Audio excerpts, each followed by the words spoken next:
Hi everyone, in today's video I'm going to show you how to grow your own sprouts. Growing your own food is always a better option because you have total control over it. That what is it, where did you buy, how did you grow it, what did you put in it. I know you can buy ready-made sprouts from the stores as well, but you don't know what kind of water and environment it was grown in. So it's always best to make your own sprouts at home. And they are super easy to grow. I'm always encouraging people to eat sprouts on a daily basis because the nutritious value of a sprouted grain or a legume or a bean is so much higher than the regular grains that we eat every day. There are different kinds of seeds that can be sprouted, but today I'm going to be covering the ones that are the easiest to grow. So those are all your lentils, beans, legumes. Sprouting these at home is very easy, and we have a lot of different methods that can be used, and you can choose. I'm going to introduce you to a few different methods of sprouting at home, and you can choose what you have available and what you find is more convenient. The most simplest and readily available option is a cloth or a nut milk bag. Nut milk bags are easily available these days, and it looks like this. So it's a mesh bag or any muslin cloth that you can use. To use one of these options, just take the bag or the cloth and fill it in with half a cup of seeds. So I'm taking the green lentils. And you put this in any container and fill this with water. And you need to soak these for about 8 to 10 hours. That actually really depends on where you're living, what's the weather, temperature.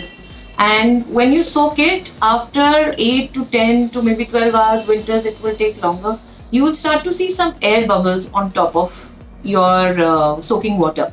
And that means now it's ready for the next step. And at that time, we just simply need to drain it out. So if you just remove your bag, all the water will be here. You just throw this water away. You can just hang it anywhere where you can leave it for maybe 2 to 3 days. Again, that time depends on the weather, the temperature, humidity and everything. Usually, for me, in summertime, they get ready in just 1.5 or 2 days maximum. But in winters, they can take around 3 to 4 days. So make sure that you hang them somewhere where you can leave them around for that long. When you have this bag, all you need to do is remove this from wherever it is hanging, put it back in a container, put some water in here, let it be for about 1 minute, and then just take it out and hang it again. And you need to do this step twice a day till the time they are ready to eat. You'll know when they are ready to eat when the tail that begins to grow will be around 12 to 18 millimeters in length. That's when it is the most nutritious and delicious to eat. You can mix 2-3 different legumes or lentils together and sprout them together as long as they are similar in size. Sometimes I've mixed the green lentils with black lentils and the red lobia or the cowpea, and they turn out really nice. The mixture tastes really good. But I'll suggest you not to mix methi seeds with anything else because methi seeds, when soaked and when sprouting, sort of sometimes tend to get a bit slimy. And that's why you should not sprout them with anything else but just on their own. Also, you only need a very small quantity of it. Just 1 to 2 spoons of methi seed sprout a day is more than enough. And their benefits are endless. They help with blood pressure, diabetes, weight loss, body odor. So I would recommend just sprout a small amount of them. That will last you for around 4 to 5 days nicely in the fridge. And make a fresh batch, and don't ever mix them with any other seeds while sprouting. The next method that you can use, and again it is very readily available and I'm sure everyone has got one in their house, is a colander like this or a sieve like this, and even something like a sieve like this. So I'm sure everyone's got these at home and you can use this for sprouting. All you need to do again is first soak your seeds in a container, any katori, any bowl. Soak them for again 8 to 10 hours, and like I said, it will actually depend on the size of the seed you're using and the weather you are in. But the key to knowing when it's ready, when the soaking time was enough, is just to look for those air bubbles that I talked about. So soak your seeds in any container, And once they're ready, then you shift them into your colander or the sieve and let it be. And we need to rinse it twice a day with fresh drinking water.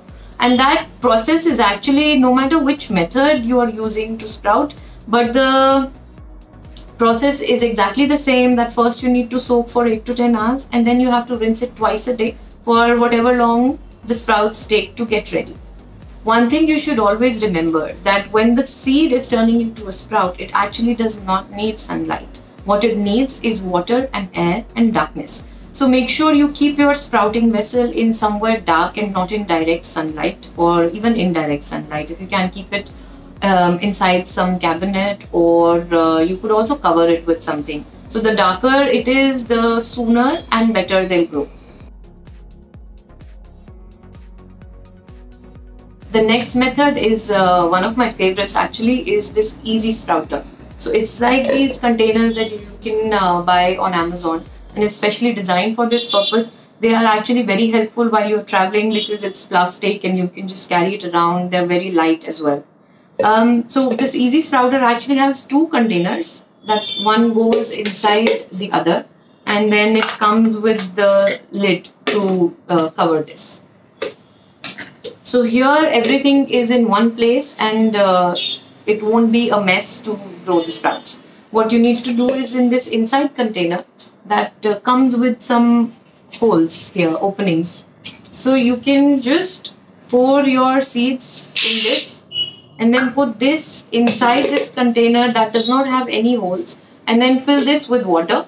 And usually the amount of water you need should be at least 3 times the quantity of the seeds you've taken. So if you're taking 1 cup seeds, take 3 cups of water, soak. And again, when you see the air bubbles, you know the time's done. So here it's very easy. You just need to lift this up and water will be here. Just throw this water here, put this back inside, put your cover, and now your sprouts are covered away from any direct lights, and you just keep it on a shelf anywhere you like. And now what we need to do is rinsing twice a day as in any other method. So you just need to go back to your sprouter. Now just put water in here, let it be for about a minute, and then again remove this, throw the water and put this back in, and you're done. And keep repeating this twice a day till the time your sprouts are ready to eat. The last method is these glass jars. I absolutely love this method, but you have to be careful while using the glass because it's slippery, so I hope you don't break them. I have broken 2 or 3 of these jars, but I love this method, so I'm going to tell you about it. So in any glass container like this, actually you do get mason jars of a particular size, and you get these sprouting lids that go with this. You could just buy these jars like this. They are available with these lids on Amazon and you can buy it. But if you already have glass jars with lids, and if you think you have a drill machine and you can make, holes like these in the lid of those, then you can use that as well. It doesn't need to be any particular size or shape. Again, the process is exactly the same. This is your glass jar. You pour your seeds in here. Then you fill this with 3 times the water. So if you've taken 1 cup of seeds, then put 3 cups water and let it sit, soak for 8 to 10 hours. When you see the air bubbles, then simply you put this lid back. And all you need to do is just turn this around. All the water will be gone.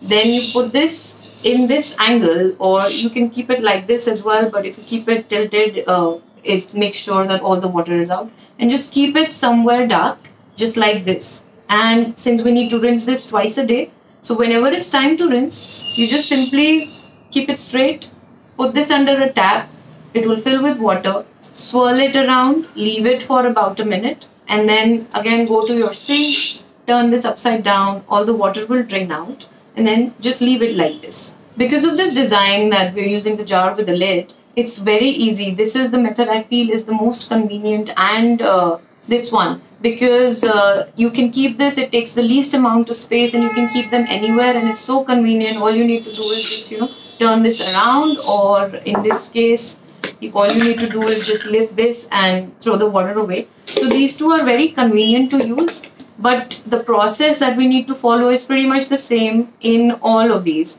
But I've noticed that if I compared the time taken for sprouting by any of the seeds, if it's say 3 days in a bag, then it would be about 2 days in this, and it would probably be around 1.5 day in this, because I think the materials used and the way this is more enclosed and this is also enclosed, so it affects the time taken by your seeds to sprout. Once your sprouts are ready, it's time to harvest, and harvesting here is really just making sure that they're nice and dry, and you store them in the fridge and they will last you around 4 to 5 days. The key to making your sprouts last long is firstly that make sure they're completely dry before you store them. And to do that, usually I skip the last rinse. So basically, I try and have a pattern that, I'll rinse it every morning and night at around the same time. So whether it's 7 a.m. and 7 p.m. or 8 a.m. or 8 p.m., whatever works for you, fix that time and it's easy to remember and it becomes a habit. And so when I see they're almost ready to eat, like I said, it's best to eat them when the tail of these sprouts, if you can see, the tail of the sprouts is around 12 to 18 millimeters. So when it's almost reached that length, after that I don't rinse it and still let it be outside for about 6 to 7 hours. And in that time, they dry naturally. And then you can just put them in the fridge. I prefer to keep them in these containers. They have these tiny little holes. That really helps in making these sprouts last a bit longer, because I've noticed that when you keep sprouts in the fridge with boxes or containers that do not have holes in them, then they develop some moisture. And in case you don't have a container like this with holes and you are keeping it in any regular box, glass jar, ceramic containers or plastic box or a steel container, then and you want them to last you longer and you want to avoid that moisture, then put some paper towel or a cloth napkin or even just a piece of fabric like this. Then it will keep it dry and your sprouts will definitely last you a lot longer. And another thing is that if you have just rinsed your sprouts and they are wet and you do need to store them because you want to go out somewhere or for any other reason, then you should dry them. All you can do is lay down along a big piece of cloth or a towel or a paper towel, napkin, whatever you have, and put it on a shelf. Put all your sprouts on that and tap them dry. Leave a ceiling fan on if you can. And just make sure they're totally dry, and then they'll be ready to be stored in the fridge. One tip I would like to share is that please try to buy organic seeds or organic lentils and legumes, because if they've been radiated or treated or split, they will not sprout properly, and also they are not very healthy for you. I hope you found this video helpful and you'll be sprouting very soon.